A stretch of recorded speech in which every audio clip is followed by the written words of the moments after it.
Very good morning to all my dear friends. मैं हूं Prashant Mawani. I hope you all are doing good. आज 23 सितंबर 2020 है। दिन की शुरुआत करेंगे। जॉन डूवी अमेरिकन फिलोसोफर हैं। उन्होंने एक बहुत ही इंटरेस्टिंग स्टेटमेंट लिखा है एजुकेशन के बारे में। Education is not preparation for life, education is life itself. Preparation for life, आने वाला फ्यूचर जो है उसके लिए एजुकेशन नहीं है। द रीज़न इज एजुकेशन जो है वो तो हमारे आज के लिए है। फ्यूचर में हम कभी नहीं जीते। We live in present moment only, right. आज जो वक्त है हमारे पास वही हमारा वक्त है। तो वी लिव इन मोमेंट। तो ये जो समय है, ये जो मोमेंट है जिसमें हम जिंदा हैं, तो आज के मोमेंट में हम बेस्ट डिसीजंस अपने लिए, दूसरों के लिए बेस्ट तभी कर पाएंगे जब हम एजुकेटेड हैं। और एजुकेशन जो है इट्स अ कंटिन्यूस प्रोसेस। ऐसा नहीं है कि आपने एक डिग्री अचीव कर लिया दैट्स इट, अब पढ़ना नहीं है। एजुकेशन के बहुत सारे अलग अलग सोर्सेस भी हैं, राइट। ऑब्जर्वेशन है, आपके एक्सपीरियंसेस, आप किसी चीज़ के बारे में गहराई से सोचें, किताब पढ़ें, वीडियोस देखें, पॉडकास्ट सुनें। So there are so many, किसी की बातें सुनें। तो एजुकेशन का कोई एक नहीं, हाँ फॉर्मल ट्रेनिंग की आवश्यकता होती है। और उसके बाद फिर इट ऑल डिपेंड्स कि आप कितने क्यूरियस हैं। बट यहाँ पर जो जॉन डुवी ने कहा है वो ये है कि education is life itself. Education जो है वो जीवन है। आई वुड से कि yes, he is right, because education हमारे प्रेजेंट मोमेंट का एक बहुत ही इंपॉर्टेंट पार्ट प्ले करता है। तो definitely education is life itself. इसी के साथ डियर फ्रेंड्स, स्टडी आईक्यू की टीम ने मिलकर एक स्मार्ट कोर्स डिज़ाइन किया है। ये स्मार्ट कोर्स सिविल सर्विसेज की एग्जामिनेशन के लिए है। It covers your pre as well as mains examination. 30 सितंबर तक ईएमआई का ऑफर भी चल रहा है। ज़्यादा जानकारी के लिए डाउनलोड करें हमारा मोबाइल एप्लीकेशन। आज के लेक्चर की पीडीएफ को डाउनलोड करना चाहते हैं then check out my Telegram channel. You can follow me on Facebook as well. आज हमारे टेबल के ऊपर हैं 5 इंपॉर्टेंट आर्टिकल्स। सबसे पहले बात करेंगे ए न्यू वर्ल्ड ऑर्डर के बारे में। कल यानी कि 22 सितंबर 2020 को यूनाइटेड नेशंस ने 75 ईयर्स कंप्लीट किया। It was 75th birthday of United Nations. इससे पहले की डिस्कशन में मैंने आपको बताया था कि यूनाइटेड नेशंस का जन्म हुआ था वर्ल्ड वॉर के एरा में। वर्ल्ड वॉर 2 ख़त्म हुआ, उसके बाद यूनाइटेड नेशंस का जन्म हुआ। तो उस टाइम के जो इम्पोर्टेंट देश थे, इम्पोर्टेंट यानी कि वे सारे देश जो युद्ध में लड़ रहे थे, एलाइड पावर्स जो थे, जिसमें आपको UK, USA, France, Russia, right, China को बाद में ऐड किया गया था, लेकिन China also played a sort of important role. इससे पहले की हमारी डिस्कशन में मैंने भारत का आंकड़ा आपके सामने रखा था। रिमेंबर कि कितने भारत के लोग शहीद हो गए, कितने लोग इंजर्ड हो गए, कितने लोग लापता हैं, कितने हमने गन्स, एम्यूनेशंस प्रोवाइड किए, कितने पैसे, कितने खाने पीने की चीज़ें, बहुत सारी चीज़ें भारत ने वर्ल्ड वॉर 1, वर्ल्ड वॉर 2 में एक बहुत ही इंपॉर्टेंट रोल प्ले किया है। बहुत सारे ऐसे कॉन्टिनेंट्स हैं। आप सोचिए अफ्रीका में 54 देश हैं। If I am not wrong, there are 54 countries in Africa, including Seychelles, including Mauritius, Madagascar. ये सारे जो भी छोटे छोटे आइलैंड नेशंस हैं, Madagascar is a big island nation, लेकिन सेशल्स और मॉरिशस छोटे आइलैंड नेशंस को भी ऐड कर दे तो ये भी अफ्रीका के पार्ट हैं। और अफ्रीकन कॉन्टिनेंट के टोटल 54 कंट्रीज़ हैं। फिर ऑस्ट्रेलियन कॉन्टिनेंट, राइट, तो Australian continent, south American continent, इसमें भी बहुत सारे देश हैं, राइट। बताइए साउथ अफ्रीका का सबसे बड़ा देश कौन सा है? Stick your answer in the comment section. ये आपके लिए एक प्रश्न है, छोटा सा प्रश्न है, आई एम श्योर इसका आंसर आपको पता ही होगा। तो ये 3 कॉन्टिनेंट्स ऐसे हैं, इनके एक भी कंट्री जो है वो P5 या फिर जो P5 तो डिस्ट्रॉय ही करना पड़ेगा। We need to extend this P5 को बड़ा करना पड़ेगा। P5 यानी कि परमानेंट 5 मेंबर्स ऑफ UNSC। तो ये 3 कॉन्टिनेंट में से एक भी ऐसा देश नहीं है जो परमानेंट मेंबर हो यूनाइटेड नेशन सिक्योरिटी काउंसिल का। तो ये फैक्ट ही ये प्रूव कर देता है कि ये एक बहुत ही बायस्ड ऑर्गेनाइजेशन है। प्राइम मिनिस्टर नरेंद्र मोदी साहब ने यह बताया कि रिफॉर्म कीजिए इस आउटडेटेड स्ट्रक्चर का। ऑफ कोर्स आउटडेटेड, 75 ईयर्स पुराना स्ट्रक्चर है जब इसका जन्म हुआ था तब की रियलिटी अलग थी, आज की रियलिटी ऑल टुगेदर डिफरेंट है। और ख़ास करके सिक्योरिटी काउंसिल का तो रिफॉर्म करना ही चाहिए। बहुत गलत चीज़ें भी इस सिक्योरिटी काउंसिल ने की हैं। आज यूनाइटेड नेशंस की जो सिचुएशन है उसको आप कह सकते हैं क्राइसिस ऑफ कॉन्फिडेंस। यूएन के ऊपर बहुत सारे देशों का, बहुत सारे कॉन्टिनेंट्स का भरोसा ही नहीं रहा है, क्योंकि यूएन जो है ये या तो ये 5 देश, राइट, इसमें चाइना और रशिया को आप निकाल दे, ये दोनों एशिया के देश हैं, बाकी के जो देश हैं ये 2 यूरोपियन कंट्री है, 1 इज़ फ्रॉम अमेरिका। लेकिन ज़्यादातर ये देश जो है, मेजोरिटी ये 3 देश जो हैं ये वेस्टर्न वर्ल्ड, कहीं ना कहीं रशिया भी एक वेस्टर्न विचारधारा जो है वो प्रेजेंट करता है। Russia you can say it's mix, लेकिन अगर देखा जाए तो इसका थोड़ा एक झुकाव जो है वो वेस्टर्न वर्ल्ड की तरफ डेफिनेटली है। तो वेस्टर्न विचारधारा से घिरा हुआ या फिर उसका एक दबदबा है यूनाइटेड नेशंस में, और बहुत सारे ऐसे एग्जाम्पल्स हैं। I can go on and on. इससे पहले भी हमने इसके बारे में डिस्कशन की थी, लेकिन मैं जानता हूं कुछ नए स्टूडेंट्स इसके साथ, इस सीरीज़ के साथ जुड़े हुए हैं। And first of all let me thank all दो स्टूडेंट्स जो वर्ड ऑफ माउथ स्प्रेड करते हैं। और वर्ड ऑफ माउथ तो बहुत सारे लोग स्प्रेड करते होंगे, लेकिन उनके शब्द ही हम सुनते हैं जिनके ऊपर हमारा भरोसा होता है, उनके ऊपर ही हम विश्वास करते हैं। अगर आपको 2 दोस्त हैं आपके और एक दोस्त बताया कि ये फ़िल्म अच्छी है और दूसरा दोस्त कहेगा कि ये फ़िल्म अच्छी नहीं है, तो आप उसी दोस्त का मानेंगे जिस दोस्त के ऊपर आपको फ़िल्मों के बारे में भरोसा हो। तो I hope you understand what I am trying to say is कि आपने लोगों को बताया और लोगों ने आपकी बात सुनी, दैट इटसेल्फ मीन्स दैट आपने कई बार ऐसी चीज़ें की होगी जिससे लोगों को भरोसा बैठा कि जो सीरीज़ के बारे में आप बता रहे हैं वो जेन्युइनली एक अच्छी सीरीज़ है। So thank you very much for your support. अब नए स्टूडेंट्स को ध्यान में रखते हुए मैंने कुछ चीज़ें यहाँ पर रिपीट भी की हैं। कुछ दिनों पहले हमने इसी टॉपिक के बारे में बात की थी। आपके लिए एक प्रश्न है। एक ग्रुप है जिसका नाम है G4। ये G4 में 4 देश हैं और ये 4 देश जो हैं वो P5, यानी कि ये P5 शब्द इस्तेमाल नहीं करना चाहिए। ये 4 देश जो हैं ये परमानेंट UNSC के परमानेंट मेंबर बनना चाहते हैं। तो ये देशों के नाम क्या है बताइए कमेंट सेक्शन में। अब भारत जो है हमारा देश, भारत ने कुछ क्लेम्स किए। भारत ने ये बताया है कि कुछ ऐसी चीज़ें हैं जिसकी वजह से हम परमानेंट मेंबर डेफिनेटली होने चाहिए। 4 पॉइंट्स हैं आपके सामने। ये चारों के 4 पॉइंट बहुत ही इंपॉर्टेंट हैं। First point, India is one of the world's largest economies, right. दुनिया की सबसे बड़ी इकोनॉमीज में से एक है हमारा देश Bharat. Point number 2, most populous countries में से एक हैं हम। भारत जो है वो लगभग 17 से 18% जितनी ग्लोबल पॉपुलेशन सिर्फ हमारे देश में रहती है। Important point. With A track record in promoting rule based international order, Bharat का ट्रैक रिकॉर्ड अगर देखा जाए तो हमने हमेशा रूल बेस्ड इंटरनेशनल ऑर्डर को प्रमोट किया है। और fourth, UN peace keeping force की जब हम बात करें तब हम बहुत ज़्यादा कंट्रीब्यूट भी करते हैं।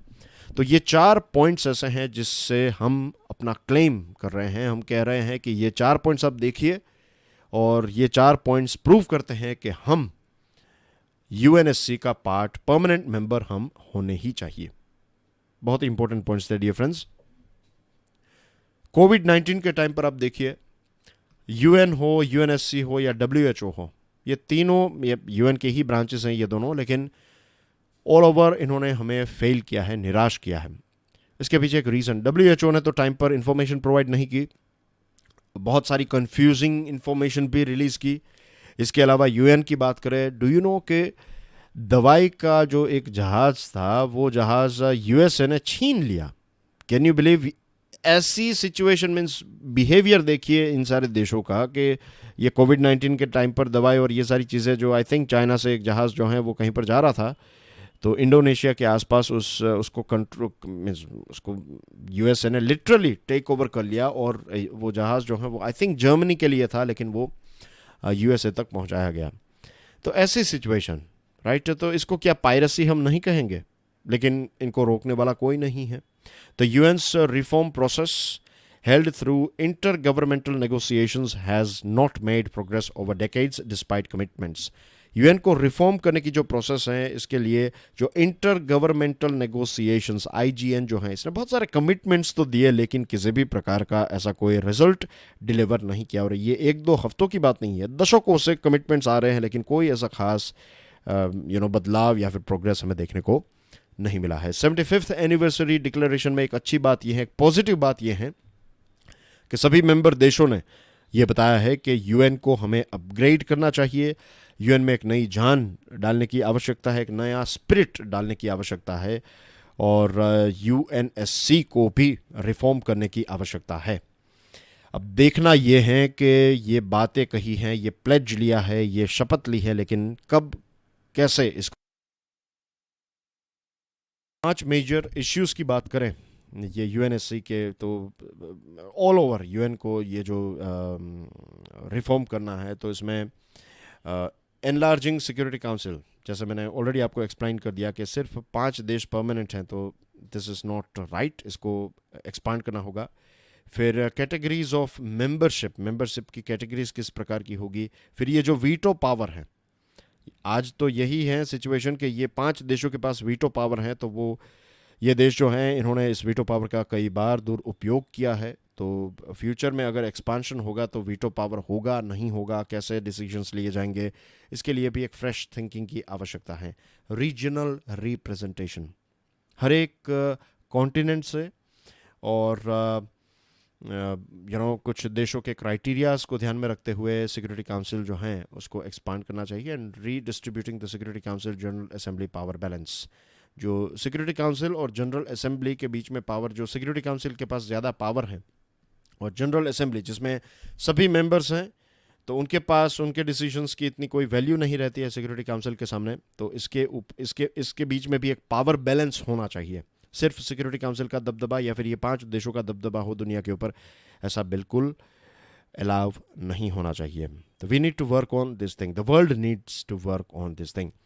लेक्चर को दूसरे स्टूडेंट्स के साथ शेयर ज़रूर करें। वीडियो पसंद आया है या फिर पसंद आता है आपको, तो हिट द लाइक बटन और हमारी चैनल को सब्सक्राइब करना ना भूलें। प्रिकेरियस हाउसेस भिवंडी महाराष्ट्र में है, मुंबई के सबर्बन रीजन की बात है। तो यहाँ पर एक बिल्डिंग जो है वो कोलैप्स हुई, गिर गई, और इस बिल्डिंग के गिरने की वजह से 20 लोगों की मृत्यु हुई है। क्या ये कोई ऐसी खबर है जो आपने पहली बार सुनी हो? क्या ये ऐसी खबरें जो हैं वो हमें हर साल बारिश के टाइम पर, मानसून के टाइम पर सुनने को मिलती हैं? डैम्स कोलैप्स हो जाते हैं, छोटे छोटे जो डैम्स होते हैं, बड़े डैम्स की बात नहीं कर रहा हूँ, छोटे छोटे डैम्स, गाँव में छोटी नदी जा रही है तो वहाँ के उसके ऊपर एक बनाया गया जो एक बांध होता है, छोटा सा डैम होता है, वो कोलैप्स हो जाता है। ब्रिजेस जो हैं, छोटे बड़े ब्रिजेस जो हैं वो टूट जाते हैं। रास्तों की तो क्या बात करें हम, राइट। खड्डों की वजह से, पोर्ट होल्स की वजह से हमारे देश में 8,000 जितने लोग जो हैं वो हर साल मृत्यु होती है। 8,000 लोगों की। इतने लोग आतंकवादी की वजह से भी नहीं मरते, टेररिस्ट भी इतने लोग हमारे देश में नहीं मार पाते जितने खड्डे मार देते हैं। सुप्रीम कोर्ट ने यह बताया है। एंड डियर फ्रेंड्स, ये सारी चीज़ों को अगर आप देखें तो कहीं ना कहीं आपको अगर इसकी गहराई में हम जाएं, मैं कुछ पॉइंट्स आपके सामने रखना चाहूँगा। मैं चाहता हूँ कि फिर आप इसके बारे में सोचें, क्योंकि इसके ऊपर अगर डिस्कस करने बैठेंगे तो we can talk about it for nearly 30-40 minutes. लेकिन कुछ ऐसे पॉइंट्स हैं जो मैं आपके सामने रखूँ, फिर आप इसके बारे में सोचिएगा। सबसे पहला है करप्शन, राइट। ये बहुत ही कॉमन आपको साउंड करेगा कि हर जगह पर करप्शन है, लेकिन करप्शन की वजह से, और corruption not just about money, don't take it just as money, पैसे तो है ही करप्शन का एक पार्ट, लेकिन जब अपना काम ना करना, लेजीनेस, राइट। सरकारी नौकरी मिल चुकी है, अब करे ना करे क्या फर्क पड़ता है। तो पूरी सिस्टम में करप्शन, सिर्फ पैसे लोग खा रहे हैं, दैट इज नॉट जस्ट, देश का वक्त बर्बाद कर रहे हैं, दैट इज ऑल्सो करप्शन। देश के रिसोर्सेज को बर्बाद कर रहे हैं, that is also corruption, right. That's what I think कि ये सारी चीज़ें जो है समय की बर्बादी जो है वो सबसे बड़ा करप्शन है। उसके बाद आता है पैसा। तो most important means basic root में अगर आप जाएं तो करप्शन, मुझे क्या फ़र्क पड़ता है, मुझे क्या, दिस करप्टेड एटीट्यूड जो बन चुका है लोगों का, this is the main thing. एक बिल्डर बिल्डिंग बनाता है तैयार, अगर आप घर खरीदेंगे then you'd be aware about this thing कि कुछ सालों के अंदर आपको उसमें बहुत सारे वो जो हम कहते हैं कि वो आपको डैम्प पानी जो है वो आपको आपकी सीलिंग के ऊपर देखने को मिलता है थोड़ा बहुत वहाँ पर। तो that is the main reason, क्योंकि गुड क्वालिटी के प्रोडक्ट्स यूज़ नहीं करते। फैंसी वो क्या कहते हैं उनके ब्रोशर्स और ये सारी चीज़ें बहुत ही फैंसी और अट्रैक्टिव होती है, लेकिन कुछ सालों के बाद जब आप रहने चले जाएंगे उसके बाद कुछ भी नहीं कर सकते आप अगर कोर्ट का भी दरवाज़ा खटखटाएंगे then it will take 10 years 15 years, तब तक वो बिल्डर शायद मर भी गया होगा या फिर वो कंपनी भी बंद हो गई होगी। और वो ज़रूरी भी नहीं है कि कोर्ट की नोटिस अगर आप उनको भेजेंगे तो उनको मिलेगी या फिर वो एक्सेप्ट करेगा। I am talking about dark realities, ये सारी चीज़ें होती हैं। तो बिल्डिंग कोलैप्स होने की वजह से, मीन्स बिल्डिंग कोलैप्स क्यों होती है, क्योंकि एक तो सबसे पहली चीज़ तो ये कि जो कंस्ट्रक्शन के टाइम पर जो क्वालिटी यूज़ करनी चाहिए या फिर जो चेकिंग होना चाहिए वो नहीं होता है, राइट। तो स्टार्टिंग से ही एक बिल्डिंग आपने बनाई, एक स्टार्टिंग से ही उसमें गलत चीज़ें हुई हैं, उसको बनाने में गलत चीज़ें हुई हैं। दूसरी चीज़, लेट्स से कि अगर थोड़ी बहुत गलती या फिर थोड़ी बहुत क्वालिटी इन्फीरियर है, तो क्या रेगुलर मेंटेनेंस से हम उसको स्ट्रॉन्ग बना सकते हैं, उसको मेंटेन रख सकते हैं? टाइमली चेकअप्स भी नहीं होते हैं, जो ऑडिटिंग हम कहते हैं कि रेगुलर बेसिस पर, खास करके बड़े शहरों में जहाँ पर लाखों करोड़ों लोग रह रहे हैं, तो वहाँ पर म्यूनसिपल ऑफिशियल्स जो हैं उनकी ड्यूटी होनी चाहिए, रिस्पॉन्सिबिलिटी होनी चाहिए कि वहाँ पर जाकर वो बिल्डिंग्स की हेल्थ को देखें, चेक करें और फिर टाइमलाइन तय करें कि भाई इस बिल्डिंग को आने वाले 3 सालों के अंदर मेंटेनेंस की आवश्यकता होगी और ये महीने से ये महीने के बीच में इसका मेंटेनेंस हो ही जाना चाहिए। हमारे देश में बहुत सारी ऐसी बिल्डिंग्स हैं और हर साल जब बारिश आती है तब ब्रेकिंग न्यूज़ में हमें देखने को मिलता है, कोई घर जो है वो नदी में डूब जाता है, कोई ऐसी इमारतें हैं वो गिर जाती हैं। तो what we need to do is we need to start safety audits. लेकिन डियर फ्रेंड्स, यहाँ पर जो हम बात कर रहे हैं ये एक एकेडमिक वर्ल्ड या फिर थियोरेटिकल वर्ल्ड की बात है। मैं कहूँ, कोई भी कहे, ये टॉपिक आप कुछ भी करें, right, this thing is going to happen again and again, क्योंकि आज भी वो कल्चर हम डेवलप नहीं कर पाए अनफॉर्चुनेटली। ऐसा नहीं है कि कुछ काम ही नहीं हो रहा है। मुंबई की जो म्यूनसिपल गवर्नमेंट है उन्होंने 499 जितनी ऐसी डेंजरस साइट्स या फिर डेंजरस बिल्डिंग्स को आइडेंटिफाई किया है, लेकिन ये पर्याप्त नहीं है। 499 is nothing in A city like Mumbai. एक सॉल्यूशन यहाँ पर है जो मुझे इंटरेस्टिंग लगा कि जो बिल्डिंग के ऑनर्स हैं वहाँ पर, जो मान लीजिए एक बिल्डिंग है जिसमें 10 माले की एक इमारत है, तो वहाँ पर रहने वाले लोगों को इंसेंटिव मिले कि अगर वो सेफ्टी रिपेयर्स करवाते हैं पूरी बिल्डिंग का, उसका एक थरो इन्वेस्टिगेशन होगा, थरो चेकअप होगा और उसके बाद जब उनको बताया जाएगा कि आपको ये मेंटेनेंस करना है, वो अगर मेंटेनेंस कर लेते हैं तो जो भी खर्च होता है तो उस खर्च की अमाउंट जो है उनको टैक्स में से अगर डिडक्शन मिले तो ये एक प्रकार का इंसेंटिव प्रोवाइड करने के बराबर होगा। और कई जगहों पर आपको सरकार को सपोर्ट भी प्रोवाइड करना होगा कि सरकार खुद वो बिल्डिंग्स जो हैं वो मेंटेन कर दे। क्योंकि मेरा मानना है कि अगर देखिए 20 लोग, जब भी 20 लोगों की मृत्यु हुई है और ये एक बहुत ही दुखद बात है, लेकिन मैं एक प्रैक्टिकल बात कहना चाहूँगा, प्लीज़ बुरा मत लगाइएगा। 20 लोगों की मृत्यु हुई है, यहाँ पर सरकार क्या करेगी? सरकार 2 लाख 3 लाख 4 लाख रुपए जो हैं पर पर्सन अनाउंस कर देगी। लेट्स से कि अगर सरकार 4 लाख रुपए अनाउंस करती हैं तो 20 इंटू 4 इज़ 80 लाख रुपीज़। ये जो बिल्डिंग गिरी है, राइट, ये जो भी बिल्डिंग गिरी है, मैं दावे से कह सकता हूँ 80 लाख रुपीज़ में उस बिल्डिंग का थरो प्रॉपर मेंटेनेंस हो सकता है। तो इट इज़ बेटर कि सरकार पैसे पहले दे रादर देन आफ्टर। जब एक व्यक्ति मर गया उसके बाद उसको आप 10 करोड़ भी देंगे तो वो कभी भी व्यक्ति वापस नहीं आने वाला है। तो प्रैक्टिकल चीज़ क्या हो सकती है कि कोई बिल्डिंग गिर जाए उसके बाद पैसे देने से अच्छा है कि पहले दे दीजिए और बिल्डिंग का मेंटेनेंस करवा दीजिए। इसमें ये कॉमन सेंस नहीं है तो क्या है, आप बताइए। Moving on, e learning in India, A case of bad education.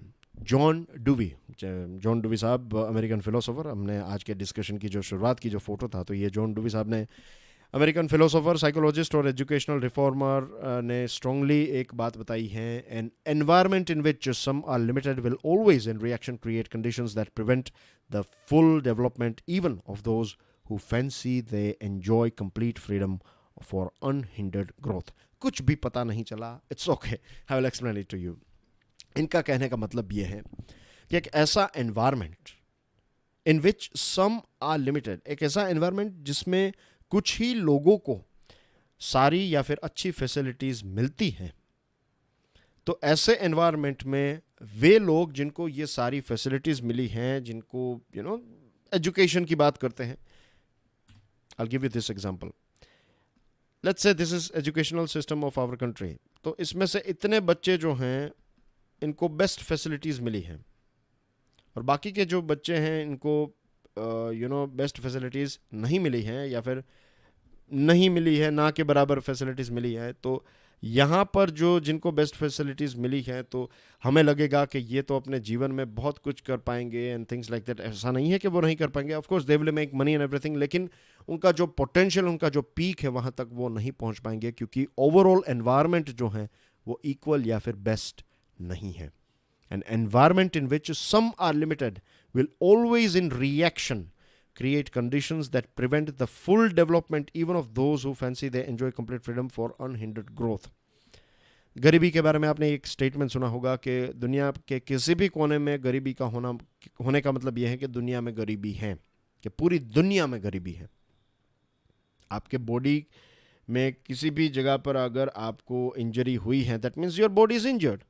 फिर आप उसका मीन्स उसको ऐसा कह सकते हैं कि मेरी फिंगर इंजर्ड हुई है, मेरा लेग इंजर्ड हुआ है, that's it, you can be very specific, लेकिन ओवरऑल आपको इंजरी हुई है।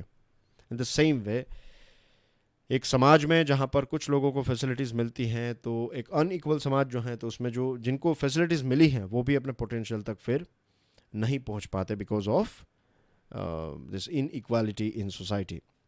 दूसरा जो उन्होंने पॉइंट रखा है, another point he makes equally strong is that for good education one must lead the child's current interests and abilities organically to logically organized human knowledge। एक बच्चे के अंदर इंटरेस्ट क्रिएट करना जो है, उनका जो भी बच्चे का इंटरेस्ट है, तो उसको उस इंटरेस्ट से आगे बढ़ाना, ऑर्गेनिकली लॉजिकली ऑर्गेनाइज्ड जो ह्यूमन नॉलेज है, जो भी सब्जेक्ट्स हैं, जो भी नॉलेज हमारे पास हैं, मैंने ऐसा knowledge I am talking about this subjects and things, तो ये सारी चीज़ों की तरफ उस बच्चे का इंटरेस्ट क्रिएट हो, ऑर्गेनिकली अगर हम इंटरेस्ट क्रिएट कर सके, तो that's what good education is all about. और सेकंड पॉइंट जो उन्होंने यहाँ पर, ये 2 पॉइंट नंबर 1, पॉइंट 2, तो सेकंड पॉइंट जो है ये क्वालिटी के बारे में है। हमारे देश की एजुकेशन सिस्टम की बात करें तो ये कभी भी अपने बेस्ट टाइम्स में भी ये कभी भी एफिशिएंट नहीं रही है।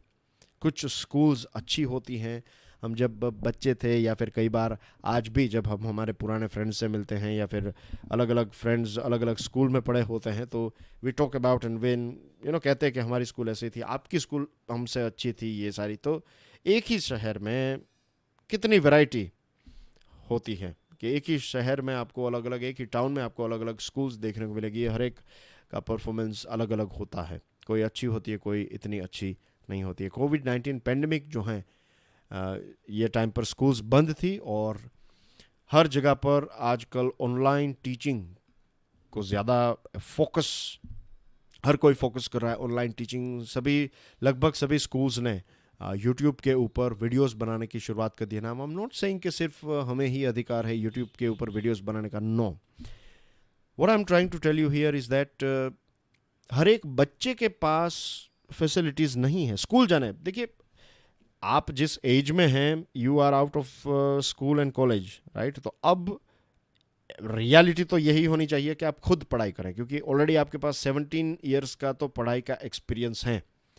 तो अब आपको मीन्स आपकी जो पढ़ाई होनी चाहिए, आपको अब गाइडेंस की आवश्यकता है, आपको प्रॉपर ऐसे फॉर्मल ट्यूशन्स की आवश्यकता कम है। ऐसा मैं पर्सनली मानता हूँ, शायद मैं आपके पॉइंट ऑफ व्यू से गलत हूँ, लेकिन I believe in self studies के अब एक वक्त के बाद तो सेल्फ स्टडीज़ एक व्यक्ति कर ही पाना चाहिए। लेकिन स्कूल्स में आपको फॉर्मल ट्रेनिंग देनी पड़ती है, कॉलेज में आपको फॉर्मल ट्रेनिंग देनी पड़ती है, वो एनवायरनमेंट आपको देना पड़ता है। उसके बाद बच्चे जो हैं या फिर जो स्टूडेंट्स हैं वो खुद सेल्फ स्टडी करने लगेंगे एक वक्त के बाद। तो ये जो कोविड-19 की वजह से स्कूल्स बंद हैं, तो इस स्कूल्स बंद होने की वजह से टीचिंग ऑनलाइन कराई जा रही है, और टीचिंग ऑनलाइन की वजह से इनइक्वालिटी बढ़ रही है। इनइक्वालिटी, कुछ बच्चों के पास फैसिलिटीज़ हैं, जिनके पास नहीं है उनकी पढ़ाई तो बंद है। फिर टीचर्स भी बहुत सारे इश्यूज फेस कर रहे हैं। इट्स नॉट ईजी, एक माइक के सामने, कैमरा के सामने बोलना भी इतना ईजी नहीं होता है। बच्चों के सामने जब आप बोलते हैं, आपका पूरा एक्सपीरियंस यही है कि आप स्कूल में, कॉलेज में बच्चे सामने बैठे, स्टूडेंट्स बैठे और आप यू आर एजुकेटिंग देम। तो वो एक इंटरेक्टिव चीज़ होती है। माइक के सामने, कैमरा के सामने बोलना जो है, उसके लिए एक अलग आर्ट और स्किल चाहिए, थोड़ा वक्त लगेगा वो सारी चीज़ें सीखने में। तब तक तो कोविड-19 की वैक्सीन मिल जाएगी और स्कूल्स भी ओपन हो जाएगी। और स्कूल्स ओपन जब भी हो जाएगी तब भी ऑनलाइन एजुकेशन को, ये भी एक वर्क फ्रॉम होम की तरफ एक झुकाव हमें यहाँ पर देखने को मिल रहा है। तो अगर कोई भी ऐसा डिज़ास्टर होता है, नेचुरल या फिर मैन मेड, तो सबसे ज़्यादा इम्पेक्ट होता है गरीब लोगों को, राइट। और आप सोचिए, ये जो बच्चा है, छोटा सा बच्चा, ये एक मज़दूर का बच्चा है। लॉकडाउन की एक बहुत ही फेमस तस्वीर है। आप सोचिए कि इस बच्चे को ओवरऑल अगर कंपेयर करें, आप जो कहते हैं हम कंपेरेटिव एडवांटेज एंड डिसएडवांटेज, तो ये बच्चे को एक कंपेरेटिव डिसएडवांटेज मिलेगा, क्योंकि एक लंबे टाइम से हेल्थ की बात करें, फिर प्रेशर की बात करें, जो इर्द गिर्द जो स्ट्रेस है पेरेंट्स का, ये पूरा स्ट्रेस, यहाँ से एक जगह से दूसरी जगह चल कर जाना, पूरा माहौल, डिस्कशन होगी घर में, थिंग्स लाइक दैट, नेगेटिव बातें होगी। तो ऐसे माहौल में, और ऊपर से ना तो कोई एजुकेशन, फॉर्मल एजुकेशन की फैसिलिटीज़ होगी, तो ये सिचुएशन में ये बच्चा जो है वो पूरा जीवन जो है कंपैरेटिव डिसएडवांटेज जो है वो इसका शिकार बनेगा। In our society there is no large movement. हमारे देश में ऐसी कोई लार्ज मूवमेंट नहीं होती है। इक्वालिटी की बात करें, सोशल जस्टिस, बहुत सारी गलत चीज़ें हो रही है, लेकिन हमारे देश में बदलाव जो है, हम रास्तों के ऊपर नहीं उतर आते। हाँ, कुछ ऐसे लोग प्रोटेस्ट करते हैं, लेकिन वो तो कुछ लोग हैं, वो हमारे देश के थोड़ी है, या फिर हम उनको अपना थोड़ी मानते हैं। आई एम नॉट सेइंग कि प्रोटेस्ट ही होने चाहिए, that is not the only way, लेकिन इक्वालिटी को लेकर और सोशल जस्टिस को लेकर हम एडजस्ट करना सीख चुके हैं। तो इसकी वजह से हमारे देश में जो भी बदलाव होते हैं, वो धीरे धीरे, स्टेप बाय स्टेप, जो टोटल डेवलपमेंट की कैपेबिलिटीज़ जब बढ़ती है, तब जाकर हमें बदलाव देखने को मिलता है। तो अब यही अगर रास्ता है, तो हमें ये मेक श्योर करना चाहिए कि धीरे धीरे अच्छी एजुकेशन हर एक व्यक्ति को, हेल्थ, एजुकेशन, स्किल, ये तीन चीज़ें हर एक व्यक्ति को इक्वली मिलनी चाहिए। एनसीईआरटी ने लर्निंग एनहेंसमेंट गाइडलाइंस इश्यू की और इसमें सर्वे कंडक्ट किया, लेकिन इस सर्वे में आपको इन डेप्थ लर्निंग और क्वांटम और डेप्थ ऑफ लर्निंग के बारे में किसी भी प्रकार की चीज़ें पढ़ने को नहीं मिलती हैं। कितना मज़ा आ रहा है, कितना ये इस प्रकार के प्रश्न यहाँ पर पूछे गए हैं कि are you enjoying your studies. Enjoying is good, very important, लेकिन इसी के साथ साथ कि उसकी गहराई तक जा रहे हैं या नहीं, ये भी प्रश्न एक ऐसा है जो पूछना चाहिए। आप यूट्यूब पर देखिएगा, साइंस और मैथ्स के वीडियोस जो हमें देखने को मिलते हैं, तो मैथ्स के वीडियोस में तो ट्रिक्स ही ट्रिक्स हैं हर जगह पर। ये ट्रिक फास्ट, सबको सबसे फास्ट कैलकुलेशन करना है, कैलकुलेटर्स जो हैं वो चौक हो जाए लेकिन आपका कैलकुलेशन बंद ना हो। तो इस प्रकार की, पता नहीं, ये एक फास्ट फूड टाइप चीज़ हो गई है कि ऑन द स्पॉट पढ़ाई भी फटाफट करनी है। अंडरस्टैंडिंग जो है वो, उसकी एक स्पीड होती है। अगर आप कोई नई चीज़ सीखते हैं तो इट रिक्वायर्स टाइम। एक नया सब्जेक्ट जब आप पढ़ते हैं तो आपको वक्त देना है। इन दिस, ये जो वक्त आप दे रहे हैं, that is not waste of time, that is you are building your strong base. जब तक स्ट्रॉन्ग बेस नहीं होगा, और कितने लोगों ने ये बात रिपीट की होगी, आई डोंट नो, लेकिन फिर भी शायद कोई लोग इससे समझ जाए कि जब तक स्ट्रॉन्ग बेस नहीं होगा, तब तक आप और ज़्यादा ऊपर या फिर और ज़्यादा फास्ट नहीं हो पाएंगे।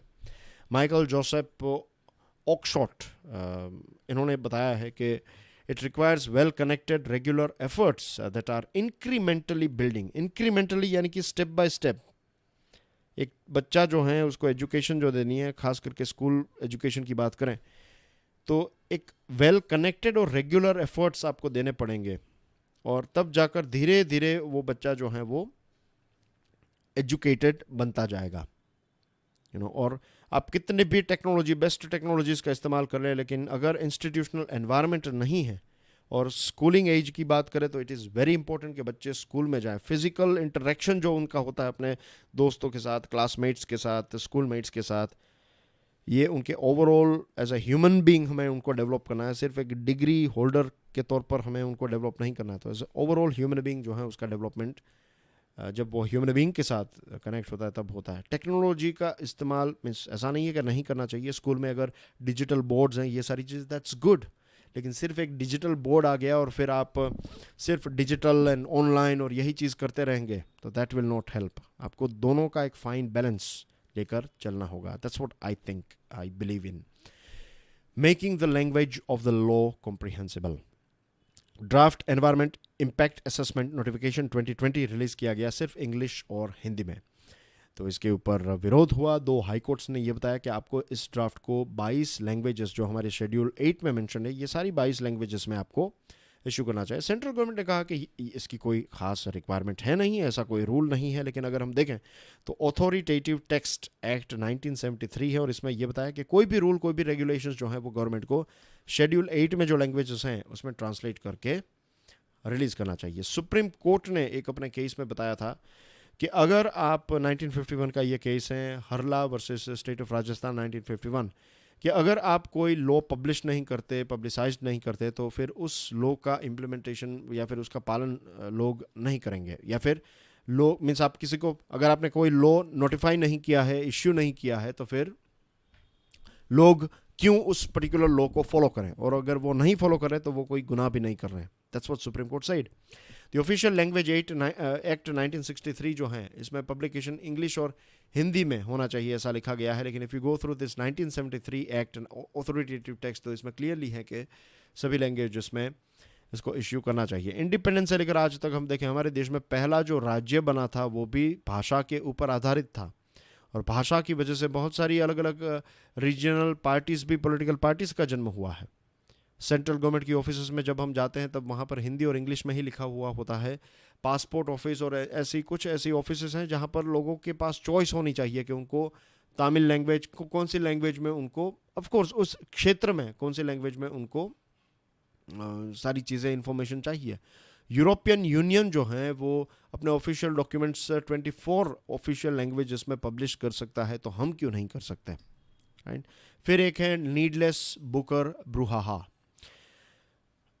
बुकर प्राइज के बारे में ये आर्टिकल जो हैं, राइटर जो हैं पुणे के एक एजुकेटर हैं, प्रोफेसर हैं, आई थिंक फ्लेम यूनिवर्सिटी के प्रोफेसर ने ये आर्टिकल लिखा है। आप नाम देख लीजिएगा एक बार उनका। तो उनका कहना है कि ये जो बुकर प्राइज़ हैं ये वेस्टर्न वर्ल्ड और वेस्ट से, अगर अमेरिका के एक इंस्टीट्यूशन ने कोई डिग्री दे दी तो वो व्यक्ति महान, भारत के किसी इंस्टीट्यूशन में है तो वो उतना अच्छा नहीं है, तो एक नियो कॉलोनियलिज्म, एक कहीं ना कहीं दिमाग के अंदर ये कि फ़ॉरेन की सारी चीज़ें अच्छी होती हैं, फ़ॉरेन ये है, फ़ॉरेन वो है, फ़ॉरेन की दुनिया यही सबसे बेस्ट है, राइट। बहुत सारे लोग ऐसे भी होते हैं जो कहते हैं कि नहीं नहीं ऐसा नहीं है, देश ही ये है। लेकिन जब भी फ़ॉरेन के कोई प्रोडक्ट्स उनके सामने आते हैं तब कहते हैं नहीं नहीं हमें तो ये चाहिए। तो ऐसी भी चीज़ है और ये एक रियलिटी है। हमारे देश में तो डेफिनेटली है, हमारे समाज में तो डेफिनेटली ये रियलिटी है, हम कई लोगों को ऐसा देखते हैं। तो राइटर कहते हैं कि ये जो बुकर अवार्ड है ये बहुत ही फेमस है, नो डाउट, लेकिन वेस्टर्न वर्ल्ड की जो एक वेस्टर्न कुछ वहाँ के जो ज्यूरी हैं, कोई भी ये जो अवार्ड्स होते हैं उसमें जो भी ज्यूरी है, जो भी डिसीजन मेकर्स हैं, उनके लाइक्स और डिसलाइक्स के आधार पर लोगों को सिलेक्ट किए जाते हैं। अब लिटरेचर की बात करें तो हमारे देश में कितनी भाषाएं हैं, कितने सारे ऐसे रीजनल राइटर्स हैं, राइट, जो अलग अलग हिंदी, तमिल, कितनी सारी भाषाएं हैं, राइट, हमारे देश में। तो ये कितनी सारी भाषाओं में आउटस्टैंडिंग लिटरेरी वर्क उन्होंने डेवलप किया है, उन्होंने डिलीवर किया है। लेकिन ये मेन स्ट्रीम तक पहुंच ही नहीं पाता क्योंकि ये जो बड़े बड़े नाम हैं, बुकर एक्सेट्रा, इनसे हम ऑब्सेस्ड रहते हैं। और बुक्स खरीदने के लिए जब आप जाएंगे तब आप देखेंगे बुक स्टोर में भी कि कोई एक बुक है जिसको बुकर प्राइज़ मिला है, फिर उसका ट्रांसलेशन होगा तो वो बुक जो है वो ज़्यादा बिकेगी। लेकिन जो एक आपका लोकल, एक आपके स्टेट का जो एक ऑथर है जिसने किताब लिखी है, हाँ, कोई कुछ ऐसे होते हैं जो फेमस हो जाते हैं, लेकिन कुछ अगर किताबें हम पढ़े तब लगता है कि कितने अच्छे टैलेंटेड लोग हैं, लेकिन ये कभी भी उस हॉल ऑफ फेम तक नहीं पहुंच पाते, क्योंकि पूरी सिस्टम जो है कहीं ना कहीं एक वेस्टर्न वर्ल्ड और एक neo colonialism point of view से चल रही है। ऐसा इस आर्टिकल में लिखा गया है और ऐसा हम ऑब्जर्व भी करते हैं, isn't it? And that's everything in today's discussion. Thank you very much for watching this video. God bless you all. जय हिंद।